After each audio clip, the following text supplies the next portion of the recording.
Here are today's top stories. President Duterte seeks to give peace talks with communist rebels another chance. Senator Cynthia Villar proposes higher tariffs on rice imports to protect local farmers.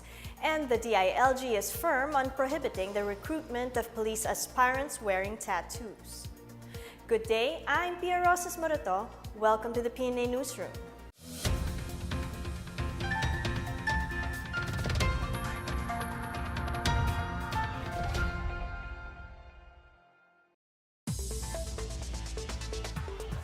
President Duterte is open to holding new peace talks with communist rebels on the condition that the rebels cease attacking government and civilian targets.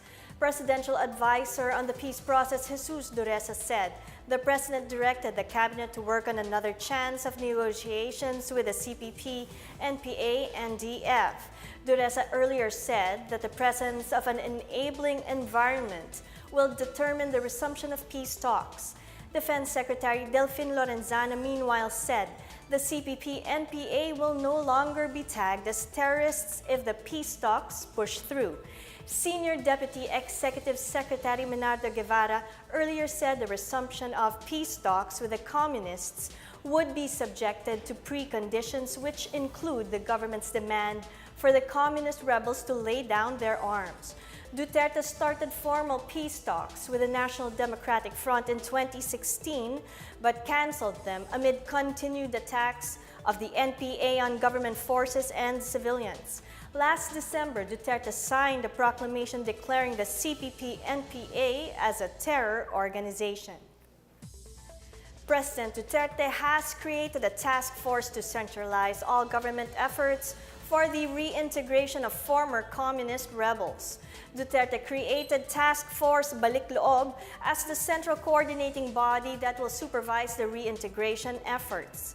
Task Force Balik Loob will be in charge of centralizing two existing government programs for former rebels, namely the Comprehensive Local Integration Program of the DILG and the Payapa at Masaganang Pamayanan administered by Office of the Presidential Advisor on Peace Process.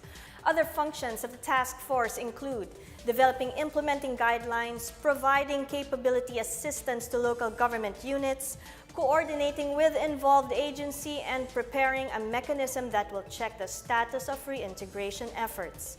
Duterte previously held meetings with former rebels and vowed to give them financial assistance, education, training, as well as integration into the armed forces. Over 30 million contractual Filipino workers are expected to benefit from a new proposal that will grant them the benefits of regular workers. This comes after labor groups submitted a newly proposed executive order aimed at providing security of tenure for contracted workers. Michael Mendoza, ALU-TUCP Nagkaisa National President, said the proposed EO is different from the previous proposal calling for a total ban on contractualization. The EO will give flexibility to businesses to get contractual services or seasonal jobs. This is expected to allay the president's fears that investors will have second thoughts about setting up new businesses in the country. The Manila International Airport Authority is firm on beating the August 31st deadline given by Congress to decongest airport terminals. Congress gave the MIAA until August to come up with a plan to decongest the Ninoy Aquino International Airport. Media Affairs Division Head Jess Martinez clarified that this terminal realignment plan is MIAA's way to rationalize flights and to address a problem on passenger congestion. Under the plan, NAIA Terminal 2, used by flag carrier Philippine Airlines for both its domestic and international flights, will be used solely for domestic flights. NAIA Terminal 4, which currently serves domestic flights, will remain as it is. Another option being considered is a transfer of all foreign airlines to Terminal 3. Martinez meanwhile cited that airlines that want an extension of the realignment plan implementation must ask Congress and not the MIAA. President Rodrigo Duterte has accepted the resignation of Justice Secretary Vitaliano Aguirre II. This comes after reports surfaced that Aguirre filed his resignation as he expected to be fired by the president during Wednesday's cabinet meeting. Duterte is currently looking for a replacement but refused to provide details. Presidential spokesperson Harry Roque, in a noontime palace briefing, said there was no indication that Aguirre had been sacked or had resigned. Earlier, Senior Deputy Executive Secretary Minardo Guevara said there was no impending revamp in the cabinet despite the president's pronouncement that he was unsatisfied with the performance of some cabinet members. Guevara said that he was not in a position to say which secretaries Duterte was unsatisfied with, noting that it would be up to the president to make the announcement. Still to come, the Department of Tourism is set to hold visitor surveys in Palawan tourist spots. An alleged rogue Manila cop reassigned to Basilan is shot dead. These and more when the PNA Newsroom continues.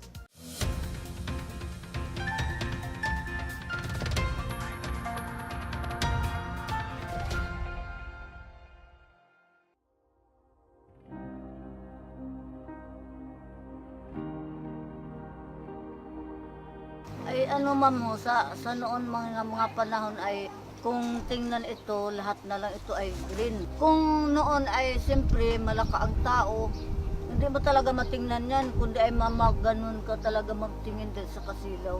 Noon yan ang buhangin sa panay kung apakan mo, nag-ano talaga yung paa mo, malambot ba? Dito noon, simple lang talaga. Yung lang, pawod yung mga bahay. Pawod, tapos kawayan, nipa yung atip, yung ilaw, lang, lampara. Yun lang, walang kuryente, walang kami noong radyo. Simple lang talaga tayo may ang buhay. Noon baruto lang, saka yung pambot, bihira yun. Tapos yung bits talagang maliit siya. Maganda ang dati. Malawak ang buhangin. Ngayon ay hindi na masyadong malapit na sa taas. Pabor para malinis ang Boracay. Marami kasi yung tao dito mga punta Ayusin man nga para maganda, kagaya din sa Yapak, ay ginayos talaga, maganda. Maganda kaya ma'am, dahil nagbalik yung dating daanan na malawak. Sabi ko, maraming salamat sa Diyos dahil tinulungan naman itong green art. Sabi ko, ay salamat po naman. Sana ipapagtatag mo ang mga taong na may mga karapatan mo. Huwag mong ipabayaan para madiretso nila yung mga gawain.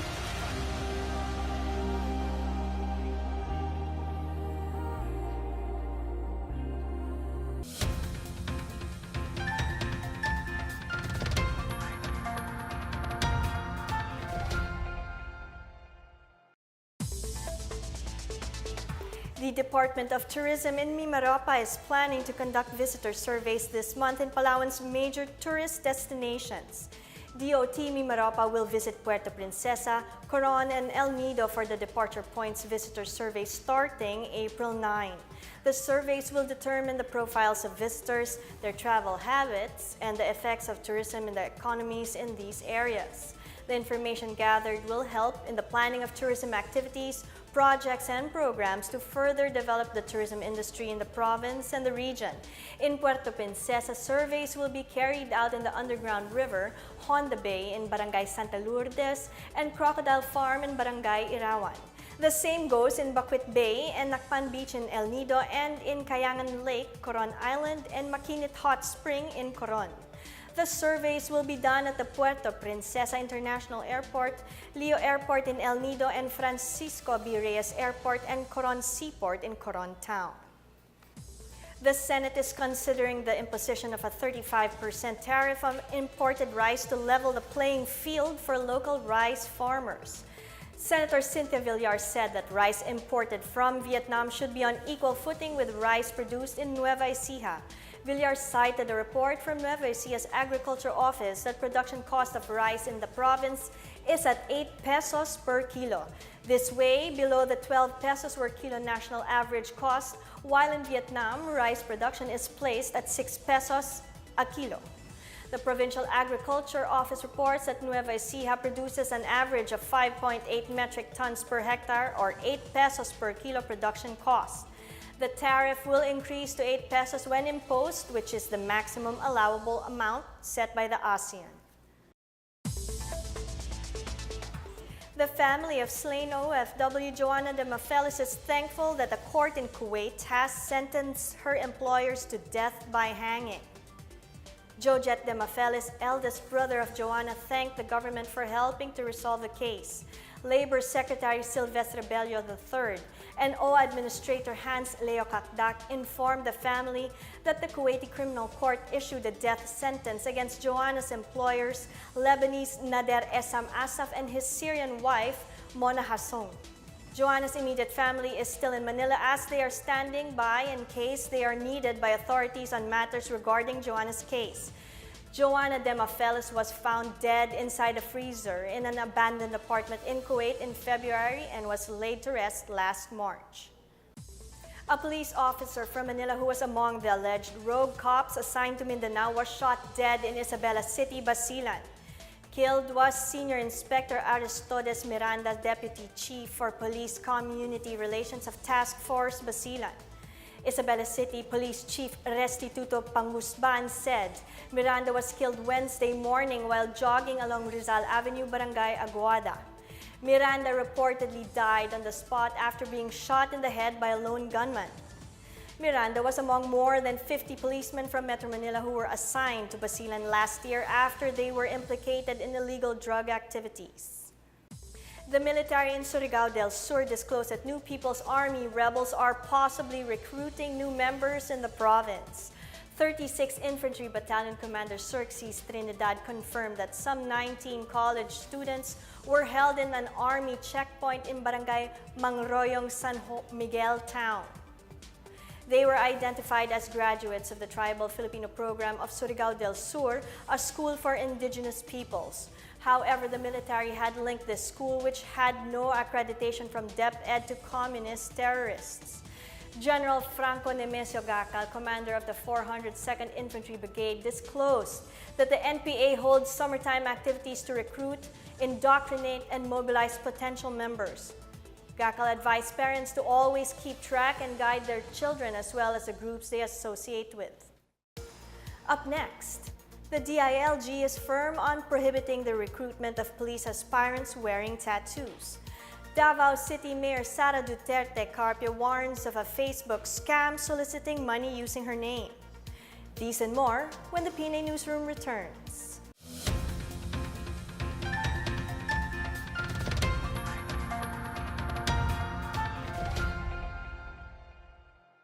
Inaanyayahan namin ng lahat na makilahok sa pagdiriwang ng Philippine Veterans Week at Araw ng Kagitingan sa 5 hanggang 11 ng Abril.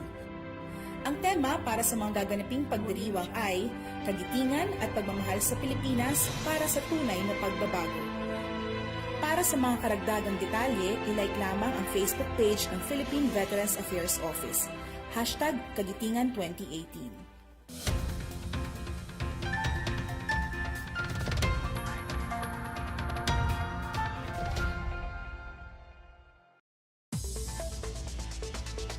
DILG OIC Eduardo Año opposes the passage of a bill in Congress seeking to lift the no tattoo rule for aspiring policemen. Año noted that the Philippine National Police must uphold an image worthy of the Filipino people. Año said wearing tattoos creates an impression associated with thugs and law offenders.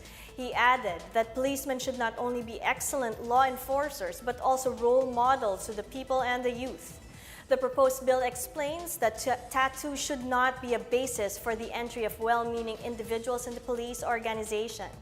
The no tattoo rule also complements the PNP's ongoing Tamang Bihis or proper attire campaign. The PNP Academy, meanwhile, lists tattoos and other brotherhood marks as one of the grounds for medical disqualification.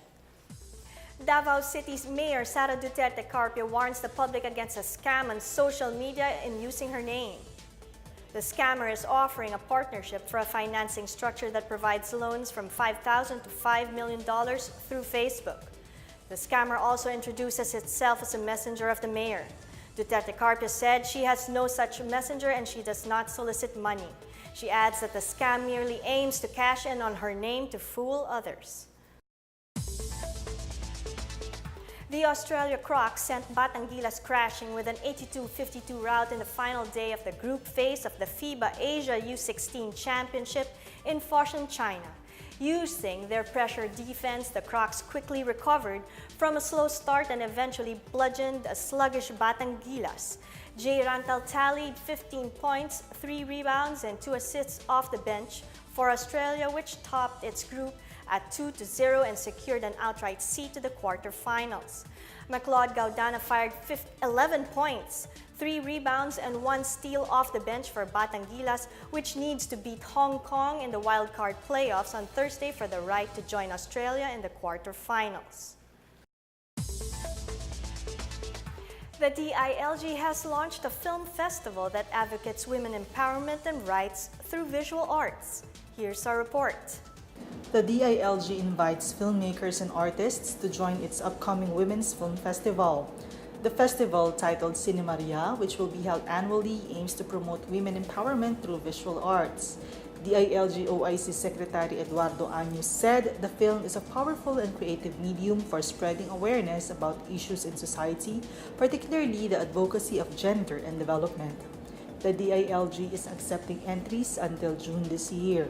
Interested filmmakers are urged to submit their entries early so they would be included in a series of workshops led by the Film Development Council of the Philippines.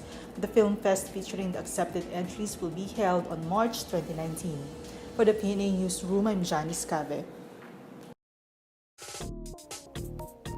Let's now check out the weather forecast for Metro Manila and the rest of the country.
Let's take another look at today's headlines.